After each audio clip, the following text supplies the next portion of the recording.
Chers téléspectateurs, eh bien bonjour ou bonsoir en fonction de là où vous vous situez et bienvenue sur votre chaîne Espoir TV. La devise, vous la connaissez car le meilleur reste à venir. J'espère que vous allez tous chaudement bien parce qu'ici en Belgique il fait très chaud. Nous bénissons le Seigneur pour le soleil et surtout faites attention, il faut prendre des précautions, pas trop rester exposé, fermer les volets à l'intérieur et protéger surtout les jeunes gens et les personnes plus âgées. Alors aujourd'hui, j'ai le plaisir de recevoir une servante de Dieu que je connais depuis quelques années, avec qui on échange depuis quelques années, et c'est aujourd'hui que le Seigneur a permis qu'on puisse faire cette émission. Nous allons parler avec cette servante de Dieu dans l'émission Rencontre avec de ce qu'elle fait, de la vision, de la mission, du message que le Seigneur lui a donné en tant que servante et adoratrice du Seigneur. J'ai nommé Géraldine Ngonda qui nous vient de la France. Alors, bonjour. Bonjour. Voilà, sans transition, directement le bonjour. Je suis très très contente. Enfin, également, vraiment, merci de me recevoir. Ah mais c'est avec un plaisir, vraiment, avec énormément de plaisir. Merci d'avoir fait la route. Alors la Belgique, vous dites quoi? C'est chouette? Agréable. Très calme par rapport à Paris qui est plus agité. Donc vraiment, on se sent bien pour se reposer, pour passer des moments conviviaux avec la famille en Christ. Ok. Voilà. Alors, vous êtes venu, vous allez nous expliquer tout à l'heure pour présenter votre album dont on va parler tout à l'heure, un magnifique album plus de tristesse. Vous êtes venu pour cela, en tout cas pour faire un peu la promotion et le faire connaître ici en Belgique. Mais avant de vous demander qu'on parle de tout ça, Géraldine Ngonda, vue par elle-même, ça donne quoi? Dites-nous qui vous êtes. Alors, je suis une servante du Seigneur. J'ai donné ma vie au Seigneur il y a cela 17 ans maintenant. Au départ, je me suis beaucoup cherchée. Je chantais, mais je n'étais pas encore rentrée dans l'adoration. Parce qu'il y a une grosse différence, on pense qu'on aura à en parler ensemble. Bien sûr.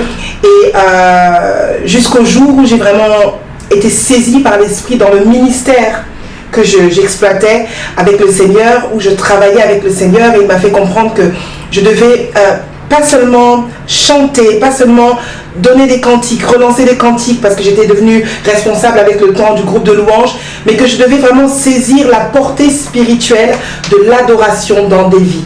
Et donc pas seulement une prestation, voilà, mais un engagement. Tout à fait. Un ministère. Et donc, j'ai dit comment, Seigneur? Et c'est là qu'avec le temps, il m'a fait comprendre qu'il y avait vraiment un don de soi total.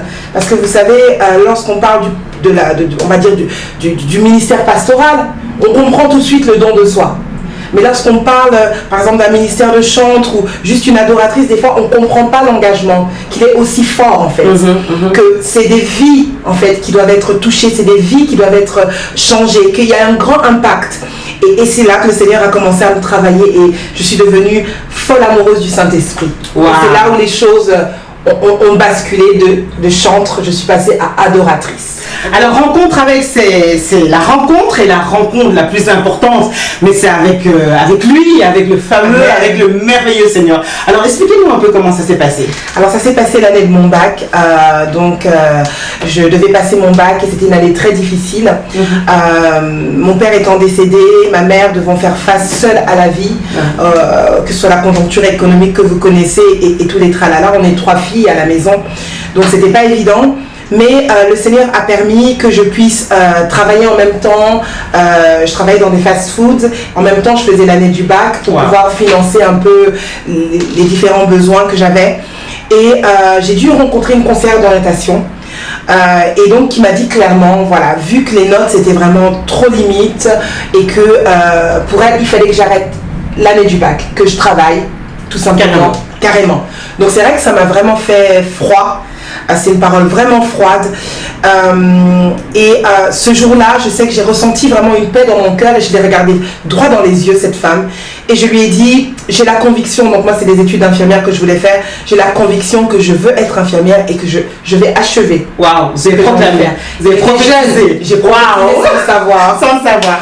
Mais après, à l'intérieur de moi, c'était quand même difficile parce que je suis arrivée donc au bac et j'ai pas eu des bonnes notes extraordinaires. Donc, il fallait juste que je puisse avoir un rattrapage pour être sûre d'obtenir mon diplôme.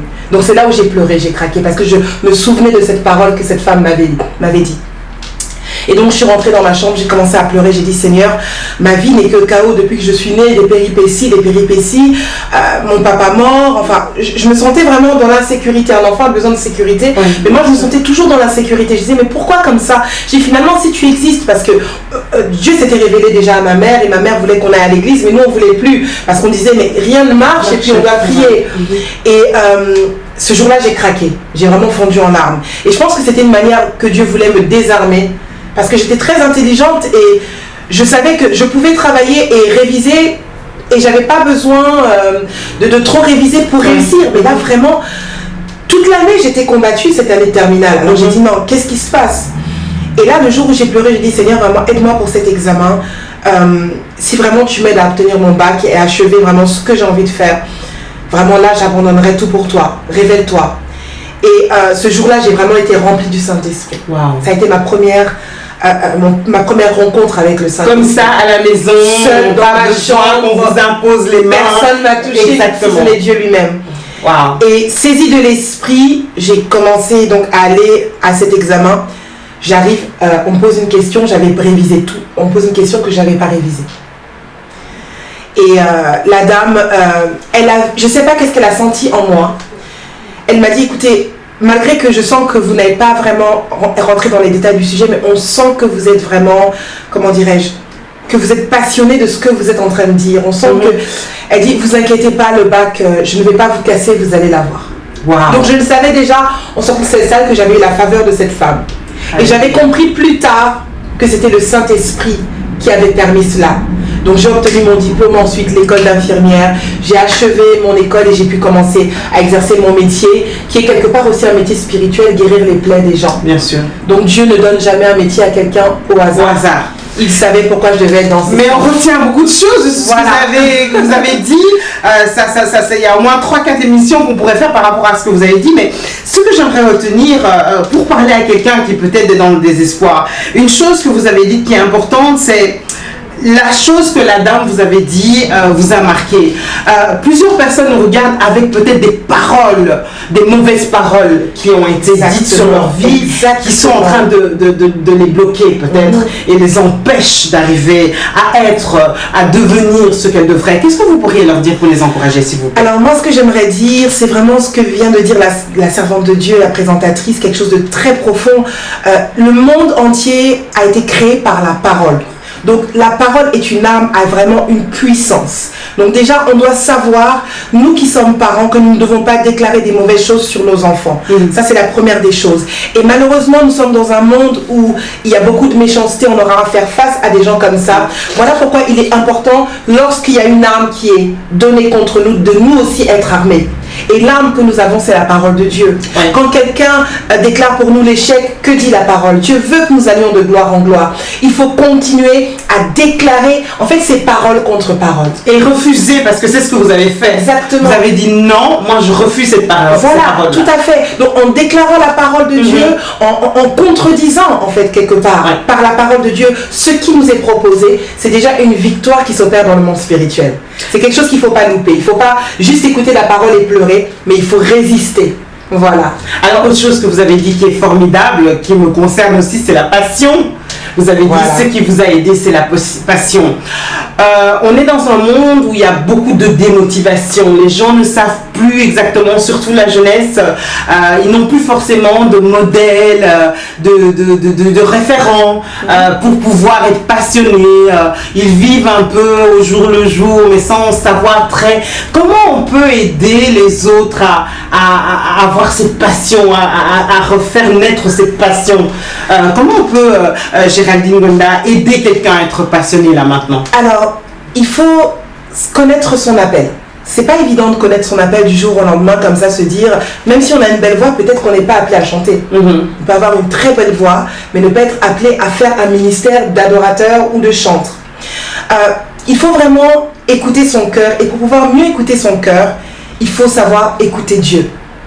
Et je pense qu'une relation avec Dieu qui s'établit le plus tôt possible, et des parents qui sont capables d'enseigner la voix à l'enfant pour que quand ils grandissent, ils sachent comment grandir, ça va quand même les canaliser et aider à déterminer quelles sont les sensibilités, que ce soit dans l'art, dans le spirituel, enfin, dans beaucoup de choses, que les choses en fait se décantent d'elles-mêmes. Je pense que moi, en tant que maman, encore je le dis, je sais pas pourquoi, peut-être qu'il y aura beaucoup de parents qui vont suivre, je vois déjà chez mon enfant, chez le grand, voilà, j'ai vu cette sensibilité à pouvoir faire de la musique, un qui aime danser, un qui aime chanter. Je les canalise, je les oriente en fonction de ça et je prie. Et déjà, des jeunes, très jeunes, ils peuvent me dire « Ah maman, j'ai envie de faire ça ». Et nous, en tant que parents, c'est de prier, d'être leur intercesseur et de les accompagner à accomplir leurs rêves. Et surtout pas leur dire « Ah non, non, non, non, mais trouve un vrai métier ». Wow. Trouve un vrai métier. Parce que des fois, les rêves des enfants, c'est quelque chose qui va bouleverser le monde en fait. Les enfants sont les chefs d'État de demain, nos enfants sont les grands hommes de demain. Donc voilà, c'est dès l'enfance en fait préparer ces enfants à les accompagner dans leur destinée. Voilà. Alors en parlant de vos enfants, vous m'avez expliqué en préparant cette émission que justement votre accompagnateur c'est votre fils. Alors incroyable, 12 ans, il joue au piano depuis ses 7 ans. Expliquez-nous comment vous avez fait ça. Alors, c'est vraiment, ça a été un déclic. Alors, à un moment, c'est vrai que j'avais des contacts, mais très peu. Je devais aller de lieu en lieu, chanter, adorer. Et c'était très difficile. Surtout en France, avec les distances, etc. Exactement. Voilà, donc c'est pas évident non plus de monopoliser quelqu'un, qu'une personne soit à votre disposition. Et ça devenait très difficile. Et le Seigneur m'a tout simplement dit, mais tes enfants sont là. Tes enfants sont là, mais au début je ne comprenais pas, je disais mais ce ne sont que des enfants, on dit toujours ça. Ah, ce sont des flèches, hein. Voilà, ce ne sont que des enfants. Tandis que c'est là que Dieu m'a reproché, parce qu'il m'a fait comprendre que le diable ne dit pas ce ne sont que des enfants. On voit aux États-Unis des enfants de 7 ans avoir des sociétés, des enfants de 8 ans être des maestros et tout. Et nous, on est toujours les francophones à dire ce ne sont que des enfants, on veut les voir toujours voilà, en train de jouer à des trucs d'enfants. Or que non. Et j'ai commencé à lui faire des premiers tests de piano comme ça. Wow. Et tout de suite, ça a accroché. Et voilà, on a commencé comme ça. Le petit chante et puis le grand, voilà, fait du Moi piano. Et ma maison, nous servirons l'Éternel. Exactement. On vient quelques années en avant. Excusez-moi. Ça va? Il y a de l'eau. Hein. On vient quelques années en avant et donc vous avez votre bac et vous rencontrez le Seigneur. Et puis de là, comment vous vous rendez compte qu'après, vous allez devenir une chantre? Ah, voilà, effectivement, c'est un bon cheminement, là. Un long cheminement. Donc, alors, j'avais pris l'engagement avec Dieu. Vous vous souvenez, je parlais dans la chambre, j'ai dit vraiment, si tu me fais grâce. Oui. Voilà, donc j'ai honoré mon vœu. Très important d'honorer son vœu. Donc, on a commencé avec mes sœurs à chercher une église vivante. On a été dans des églises, on n'a pas été convaincus. Et puis, jusqu'au jour où on a été dans une église, on a été touchés par l'atmosphère. C'est quelque chose qu'on ne peut pas expliquer. Donc vos sœurs ont été touchées par vous, après vous aussi, exactement, on est toutes parties sur la même voie. Du coup, vous êtes devenue évangéliste. Voilà, très bien. Voilà, moi et ma maison, voilà, n'étant pas mariée, n'ayant pas d'enfants, mais c'était moi et ma maison d'une certaine manière. On est toutes parties et on a trouvé une église vivante où on s'est senti bien. Et là, directement, pour rendre grâce à Dieu, j'ai entonné un chant. Le pasteur... mais qui est cette personne, vous voyez, qui vient chanter comme ça? Et tout de suite, ils ont été, que ce soit le pasteur, que ce soit la femme du pasteur, que ce soit toute l'équipe, nous a pris comme leur enfant pour nous encadrer, nous donner à manger la parole de Dieu, etc. etc. Et c'est voilà, de fil en aiguille, je suis devenue dirigeante des chantres et voilà. Alors, on aura l'occasion de faire l'émission Cœur d'adorateur où vous aurez l'occasion de chanter, de parler de toutes ces choses, témoigner encore. On devait chanter un peu aujourd'hui. Le piano, malheureusement, n'est pas disponible. Mais quelques notes de ce fameux chant-là, de ce fameux chant que vous avez chanté. Le jour. Oui, le fameux jour. Vous vous rappelez? Thank you, Jesus. Thank you, Lord, for being in my life, for blessing me all the time, yeah. Thank you, Jesus. Thank you, Lord, now that I found you. My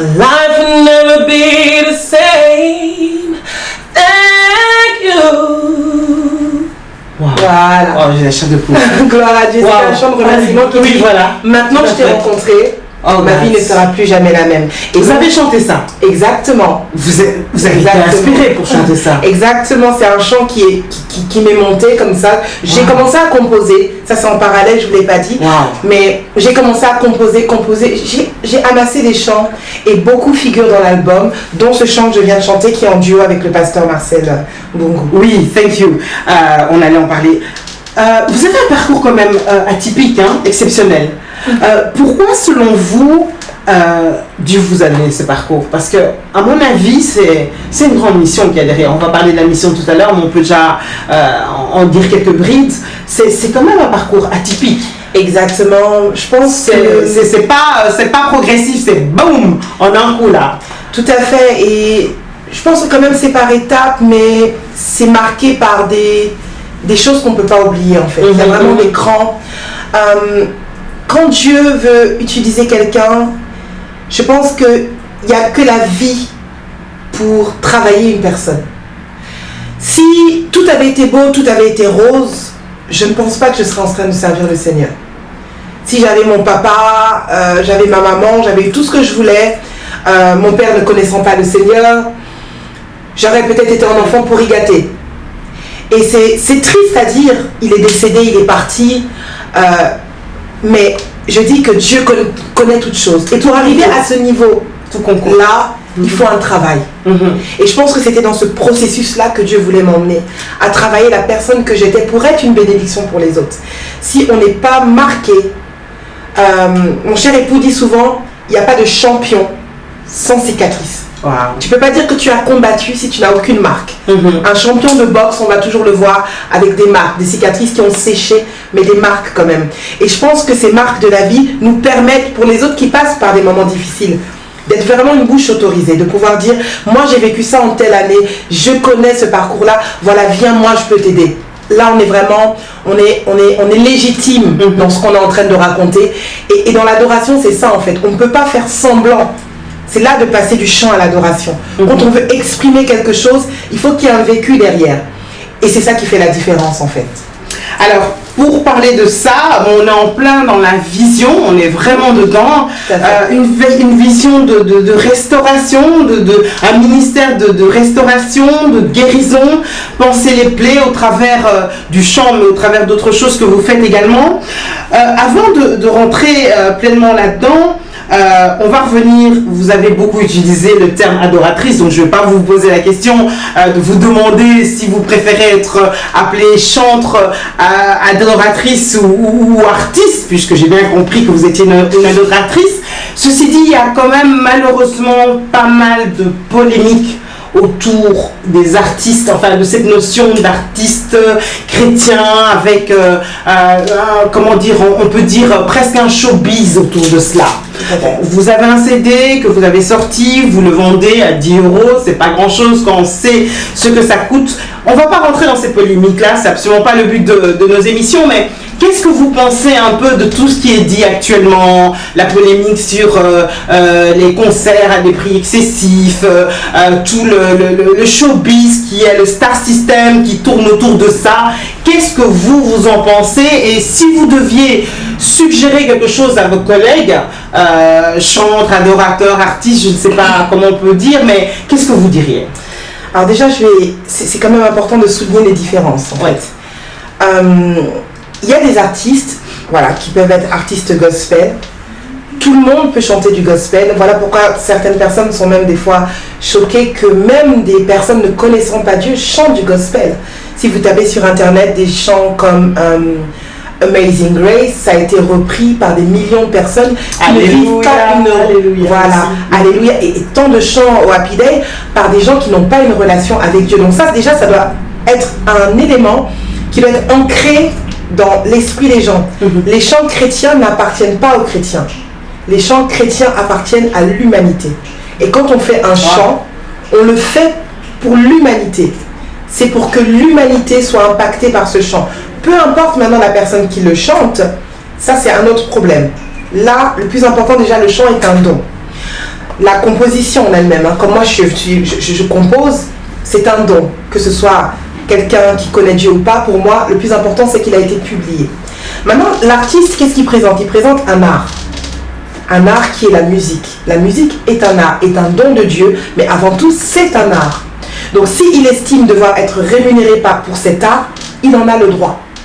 Quelqu'un qui fait un livre, c'est une œuvre littéraire. S'il veut être rémunéré pour cette œuvre littéraire, il en a le droit. Maintenant, il est évident que nous ne devons pas mélanger les choses. Lorsqu'on est dans un état de culte à un Dieu, lorsqu'on est dans un service, comme vous disiez, donc un service d'adoratrice, on ne peut pas mélanger ce qui est pécunier et mélanger notre service. Notre service à nous, notre don de soi pour le Seigneur, pour l'adorer, est gratuit. Mais un concert qui est organisé par des artistes, on dit bien que ce sont des artistes, c'est tout à fait normal qu'il y ait des tarifs. Après, les tarifs sont en fonction de la population, du producteur. S'il dépasse malheureusement les tarifs qu'il a estimé être trop importants, voilà, sanctionnez-le par votre non-présence. C'est tout. Mais après, en faire une polémique, ce serait dommage parce que quand c'est des concerts des mondains, même si le billet est à 100 € ou 200 $, ou peu importe la monnaie, les gens le payent. À l'opéra, ça peut monter jusqu'à 400 €, les gens le payent. Donc c'est ça aussi, c'est que à partir du moment où il y a derrière artiste, il y a gospel, l'art est minimisé. Et c'est dommage. L'art reste de l'art, c'est un talent, un don que nous devons honorer. Maintenant, dans le spirituel, il faut savoir qu'est-ce qu'on recherche. Lorsqu'on vient à l'adoration et la présence de Dieu, c'est autre chose. On sait qu'on ne va pas aller dans un concert pour aller prier. Il faut vraiment qu'on arrête cette hypocrisie-là. Les gens vont dans des concerts aussi pour... Les chrétiens ont besoin de se détendre, ils ont le droit. Parce qu'on a fait de l'église quelque chose comme une sorte de prison où les gens sont dans des cages et on a le droit de rien faire. Non, on a le droit d'avoir des moments de détente devant un verre, écouter de la louange, papoter, enfin faire plein de choses festives, surtout pour les jeunes, parce que ça décourage nos jeunes de diaboliser ces concerts et de dire que voilà, il y a trop de monde, il y a l'esprit du monde qui est rentré, il ne faut pas. Est-ce que la polémique, selon vous, c'est parce que justement les choses ne sont pas bien? Parce que là, c'est très bien expliqué et je pense qu'il n'y a vraiment pas de polémique là-dessus, c'est votre point de vue et voilà, c'est très clair. Mais est-ce que le fait qu'il y a justement toute cette polémique autour de cela, c'est parce que les choses ne sont pas bien expliquées et définies par ceux qui chantent, par ceux qui prestent? Tout à fait. Moi, je pense qu'il y a une confusion déjà. Eux-mêmes, les gens ne savent pas qui ils sont. Ils ne savent pas se positionner en fait. C'est quelque chose déjà, il faudrait qu'un artiste gospel, voilà, qui veut vraiment faire des concerts, puisse parler avec son producteur et savoir sur quel terrain il travaille. Souvent le producteur lui-même en fait ne sait pas où il amène les artistes. C'est ça. Il veut en fait, à la fois c'est un artiste, à la fois il veut le faire passer comme adorateur à l'église, à la fois il veut... En fait, tout est mélangé. Et puis même les pasteurs appellent des artistes pour conduire l'adoration, qui ne sont pas préparés. Tout artiste gospel n'est pas préparé à tenir un service d'adoration. Ça peut choquer les personnes. Wow. Même s'il fait 1 million de vues sur YouTube. On peut faire un buzz sur YouTube et ne pas être prêt à emmener des âmes, à fléchir les genoux devant Dieu. C'est deux choses différentes. On fait un grand séminaire, on invite quelqu'un qui n'est pas préparé spirituellement et on se dit, ensuite on accuse la personne, on parle à la personne, ah c'était pas spirituel, c'était pas ci, c'était pas ça. La personne peut-être n'est pas encore arrivée à ce niveau-là. On peut être un très bon artiste gospel, mais ne pas encore avoir une dimension profonde avec le Saint-Esprit. Il faut laisser les personnes grandir et considérer chaque personne à son niveau, et voilà. Alors, c'est formidable, en tout cas c'est très clair. Alors, la petite suggestion aux pasteurs, au peuple de Dieu et aux chanteurs, chantres, whatever, quelle serait-elle, en quelques mots? J'ai pas bien compris. Une petite suggestion. Je vais pas dire un conseil parce que quand on dit conseil, les gens souvent sont oui, on va nous conseiller. Donc une petite suggestion au pasteur par rapport à ce qu'on vient de dire pour que les choses aillent mieux et pour que il y ait moins de polémiques. Une petite suggestion aux serviteurs de Dieu, aux chantres également et au peuple de Dieu pour que on arrête un peu avec tout ça. Qu'est-ce que vous pourriez conseiller? Que les gens, mais déjà si c'est les pasteurs, que les pasteurs enseignent ces choses, c'est très important. Je pense que dans une église, on a des chants qu'il faut qu'ils soient enseignés, accompagnés. Ça c'est très important. Et ces artistes, ceux qui sortent, comme je disais, qui viennent du monde, et qui font de la musique gospel comme ça parce qu'ils aiment le gospel tout simplement, les aimer. Les aimer, prier pour eux, intercéder pour eux, pour qu'ils passent d'artistes à adorateurs. Parce que je pense que en frustrant ces personnes, on les renvoie aussi au monde. Il y a des personnes qui ont commencé comme ça à chanter de la musique chrétienne, je ne pourrais pas en citer beaucoup, et j'entendais des témoignages qui disaient j'ai commencé à chanter de la musique chrétienne parce que mes parents chantaient de la musique chrétienne. Ils ont fait, voilà, mais ils n'étaient pas encore, voilà, ancrés dans cette musique-là et dans le message de la musique en fait. Et du coup, au fil des années, ils ont donné leur vie au Seigneur et leurs chants ont changé, leur adoration a changé. Donc je pense qu'il faut qu'on soit tout simplement dans l'amour, dans la vérité. Il faut un encadrement finalement. Totalement. Parce que quand vous regardez, on va pas citer les noms, mais une grande artiste qui nous a quittés il y a quelques années, qui a commencé dans l'église, mais qui n'a pas été suffisamment canalisée dans l'église et qui finalement est allée dans le monde et qui s'est perdue dans le monde et qui en est morte parce que voilà, la gloire, etc., elle n'a pas supporté. Donc finalement, si ces jeunes commencent dans l'église et qui sont bien encadrés, à mon avis, ça ira mieux également. Pour les éviter d'aller rechercher dans le monde, parce que malheureusement, il y en a qui se disent, ben voilà, l'église, entre guillemets, ça paye pas. Chanter à l'église, ça ne paye pas. Mais justement, là, il faut connaître les motivations. Ça, c'est quelque chose, un élément très important. Là, je vais revenir vraiment au service d'adorateurs, parce que les artistes gospel, on l'a compris, certains ne sont pas chrétiens, certains font du gospel comme ça, on doit les aimer, point. Attendre, prier pour eux, intercéder pour eux, jusqu'au jour où ils donnent leur vie au Seigneur et qu'ils passent du chant à l'adoration. Mais pour les chantres à l'église, il faut qu'ils puissent avoir des modèles aussi. Le problème, c'est que beaucoup peut-être de pasteurs aussi, comme je disais, invitent plus des artistes que des adorateurs aussi, qui peuvent être des exemples. À l'époque, on avait des exemples. Je vais citer une chantre qui m'a beaucoup touchée. Une chantre elle est de l'Afrique du Sud, que le nom me revienne, Seigneur. Elle chante beaucoup. Makeba? C'est Myriam? Non, pas Myriam Makeba, c'est une autre chantre. Mais je pense que je vois laquelle. Oui, elle a chanté vraiment. Elle a influencé toute une génération. Je vois, de la musique zoulou comme ça. Voilà, la musique zoulou. Le nom, on va le retrouver. Si vous avez un réseau, aide-nous, Saint-Esprit, que ça revienne avant la fin de l'émission. Elle a influencé toute une génération et tout le monde voulait être comme elle. Et c'est ça en fait, c'est que il faut qu'il y ait des adorateurs qui donnent envie aux gens d'adorer. Plutôt que cette plastique de beaux clips, de voyez, de quelque chose qui rappelle aussi des codes du monde et qui pervertissent quelque part inconsciemment la jeunesse. Vous voyez? Donc c'est ça en fait, un encadrement et puis aussi tourner le cœur des jeunes vers la véritable adoration. Donc voilà. Alors la vision, merci beaucoup. En tout cas, c'est vraiment très limpide. Et je pense que ce genre d'informations vont aider pas mal de personnes qui nous regardent sur la définition des choses et sur les motivations, comme vous avez dit, de pourquoi on fait les choses. Les faire, c'est bien, mais pourquoi vous les faites? Et selon le pourquoi, Dieu vous aidera ou vous aidera pas. C'est simple, aussi simple que ça. Alors, la vision, dites-nous en quelques mots de quoi il s'agit. La vision de Géraldine Gonda, c'est quoi? Alors, c'est restaurer la vraie adoration. Au sein de son peuple. Et là, quand je parle de restaurer la vraie adoration, je ne parle pas de chantres.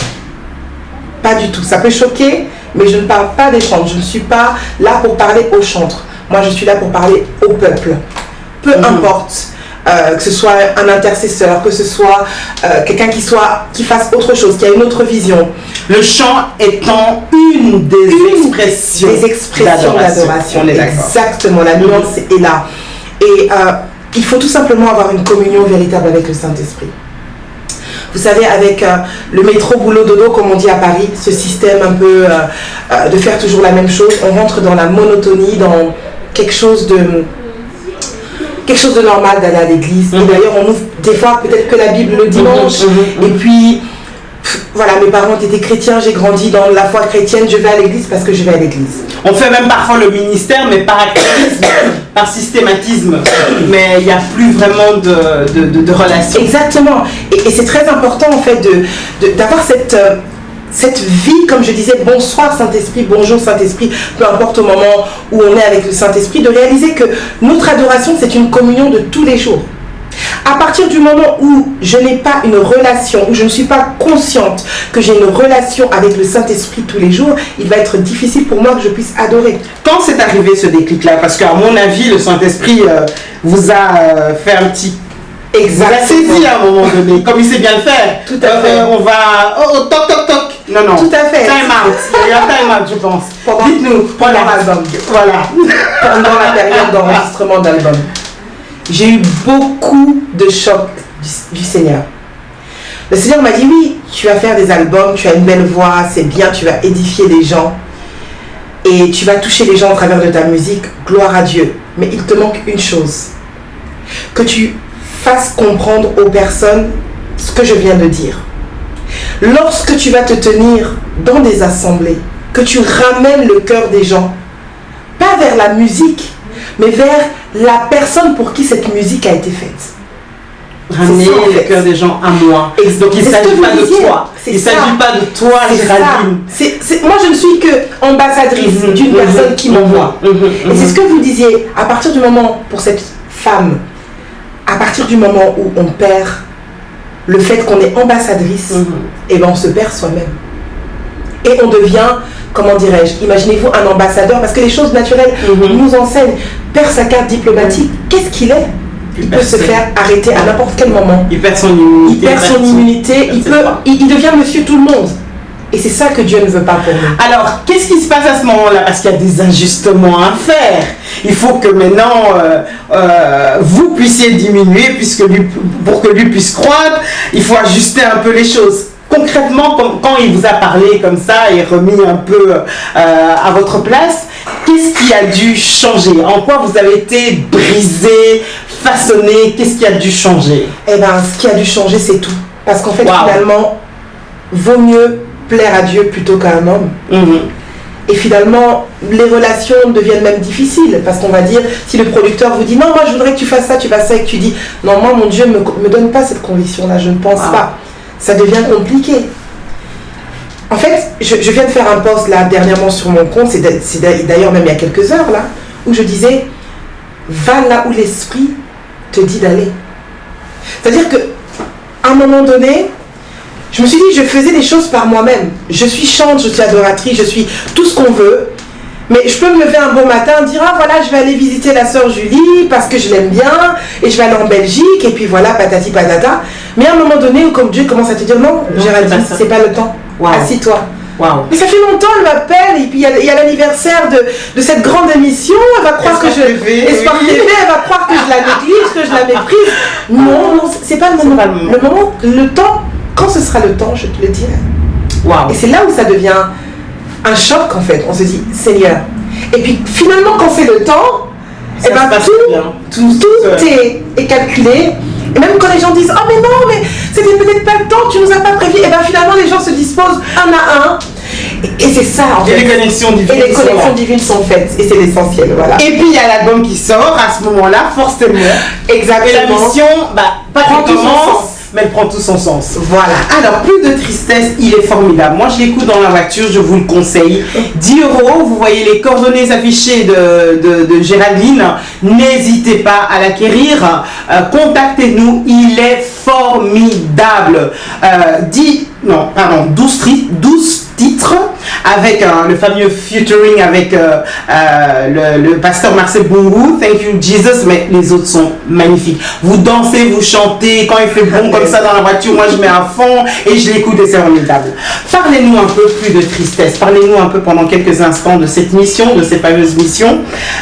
Dites-nous un peu comment ça s'est passé et qu'est-ce qui se passe avec cet album. Alors j'ai vraiment aimé ce que vous avez dit tout à l'heure, c'est le parallélisme que j'ai fait avec le métier d'infirmière. J'ai un ministère vraiment de restauration des âmes. C'est-à-dire vraiment, je suis passée, comme avec mon parcours, vous avez entendu, et encore il y a plein de détails de périples que j'ai dû à vivre dans ma jeunesse. Je vous promets qu'on en parlera. Et donc, il n'y a que lui qui est capable de nous faire basculer de la tristesse à la joie. Parce que malgré toutes ces choses qui se passent, aujourd'hui je peux rire. Mais qui qui aurait pu le croire? Et il y a une personne ici qui se dit, mais voilà, mais je passe par la maladie, je passe par des choses tellement noires. Il y a des moments où on se dit c'est tellement noir, mais que même une lueur de lumière ne suffirait pas. Mais sa lumière est tellement éclatante qu'elle peut effacer tous les ténèbres du monde entier. Les blessures les plus profondes. Exactement. Qui, à un moment donné, vous êtes marié, vous l'avez dit tout à l'heure, vous avez des enfants. Quand on n'a pas eu un père, qu'on a perdu un père très tôt, après, pour s'engager dans le mariage, c'est pas toujours facile. Oui, on peut faire tout. On peut faire des émissions pour les femmes, pour le mariage. On peut vraiment parler de beaucoup de choses. C'est vraiment ce que vous dites. Se reconstruire. Dieu est ma construction. Il est vraiment le soubassement. Il m'a reconstruite, en fait. C'est pour ça qu'on parle de nouvelle naissance. Ça prend tout son sens. C'est-à-dire qu'avant, je n'étais pas née, j'étais dans la mort. Et le jour où on rencontre le Seigneur, il efface notre tristesse. Il change nos pleurs en chants d'allégresse. C'est la parole qui le dit et je l'ai vécu. Et donc c'était pour encourager. C'est vraiment un album d'encouragement. Alors plus de tristesse ne veut pas dire plus d'épreuves. Au contraire. Au contraire. Il y a une différence. Nuance. On nuance ça? Est-ce que vous pouvez nuancer ça? Je veux bien le préciser parce que c'est important. Tout à fait. On pourrait croire que tout roule, oui, bien sûr, avec le Seigneur, ça va bien, mais il y a parfois des épreuves. Exactement. Encore. Les épreuves, de toute façon, il y en aura jusqu'à la fin. Ça conçoit, comme on dit, il pleut pour les bons comme pour les méchants. Ça veut dire Dieu est un Dieu juste. Les mêmes réalités auxquelles font face les gens qui ne connaissent pas Dieu, c'est tout à fait normal, on respire le même air avec les païens, il est normal qu'on ait aussi des difficultés. Mais la différence, c'est que nous combattons dans la victoire. L'issue sera toujours victorieuse. Et ce sera un témoignage, parce que le témoignage est très important dans la vie d'un chrétien. C'est pour ça que de tels moments sont très importants. Ils n'ont vaincu par le sang de l'agneau, mais par la parole de leur témoignage. Un témoignage permet, de donner de l'espoir à celui qui est complètement abattu. Moi, j'ai juste entendu des personnes parler de leur parcours et j'ai été consolée. On n'a pas eu besoin de me sortir de la Bible en me donnant un verset. J'ai écouté juste le témoignage d'une personne, j'ai dit, si elle a pu le faire, si Dieu l'a aidé, alors Dieu peut le faire pour moi. Et c'est mon objectif, de dire à quelqu'un, tu vis peut-être dans le noir, tu vis peut-être dans des moments difficiles, mais sache qu'à toutes les étapes de ta vie, même si tu te dis, j'ai donné ma vie au Seigneur, je connais Dieu, je connais le Saint-Esprit, mais pourquoi je vis ces choses? Il y aura une issue favorable. Comme a dit Joseph, le mal que vous avez fait, Dieu l'a changé en bien. Donc finalement, vous n'êtes absolument pas qu'une chantre, ça c'est sûr. Est-ce que vous pensez qu'au fond de vous, vous êtes également une prédicatrice? Je le crois, oui. Je le crois absolument. Je le crois absolument, mais il ne faut pas mettre la charrue avant les bœufs. Il faut savoir aller petit à petit avec le Seigneur. Donc, pour l'album, qu'est-ce que vous aimeriez dire par rapport donc à cet album-là? Plus de tristesse pour les gens qui nous regardent en ce moment. Qu'est-ce que vous aimeriez dire? J'aimerais dire que cet album va vraiment vous faire beaucoup de bien. Il va emmener un assaisonnement particulier dans votre maison. Ne laissez pas rentrer n'importe quoi dans votre maison. Faites rentrer cet album et vous m'en donnerez des nouvelles. Voilà. Alors, la mission c'est un ministère de restauration, on a compris, également un ministère de guérison au travers d'un témoignage d'encouragement, fortifié, malgré les épreuves, il n'y a plus de tristesse parce que le Seigneur nous aide à combattre dans la victoire. Alors, je vais vous demander, pour le mot de la fin, en quelques minutes, de nous clôturer tout cela. Pour cette fois-ci, Géraldine Gonda, la mission, le message, la vision et puis le mot de la fin, s'il vous plaît. On vous écoute. Alors, le mot de la fin, je pourrais dire, toi qui as suivi cette émission, cherche à connaître quel est l'objectif de Dieu pour toi. Quelle est ta destinée? Mais en fait, finalement, c'est ça, en fait. C'est des questions existentielles. Pourquoi Dieu a permis que je sois sur terre? En tout cas, déjà, je peux répondre que tu n'es pas le fruit d'un hasard. Ça, c'est quelque chose à noter. Et une fois que tu auras découvert cela par ta communion avec le Saint-Esprit, ne lâche jamais. Continue avec la persévérance. Peu importe s'il faut marcher à contre-courant, vas-y, avance. Parce que à l'issue, il y aura certainement la victoire. Tu ne combats pas, avec la victoire à côté, mais tu combats dans la victoire. Donc voilà, le mot de la fin pour moi, c'est le Seigneur est avec vous et le meilleur reste à venir. Le meilleur reste à venir, voilà. Alors, le concert, j'ai envie de vous demander, mais comme vous marchez selon l'esprit, vous allez me dire, mais je ne sais pas. Donc, le concert en Belgique, nous allons intercéder pour que ça se passe très bientôt. Vous pensez que d'ici là, on pourrait vous voir en concert ici en Belgique? Je pense que c'est un début de quelque chose qui commence ici. Le Seigneur, il sait pourquoi au bout de 4 ans, voilà, il a permis que je vienne 4 ans après notre mise en contact. Je pense que quelque chose se prépare. J'ai la ferme assurance. Voilà. Ah, mais alors c'est parfait. On garde ça dans les prières. En tout cas, merci énormément pour cette première émission. Donc, prochainement, le cœur d'adorateur de la servante de Dieu sera fait. Donc, on aura l'occasion de l'écouter chanter encore plus longtemps.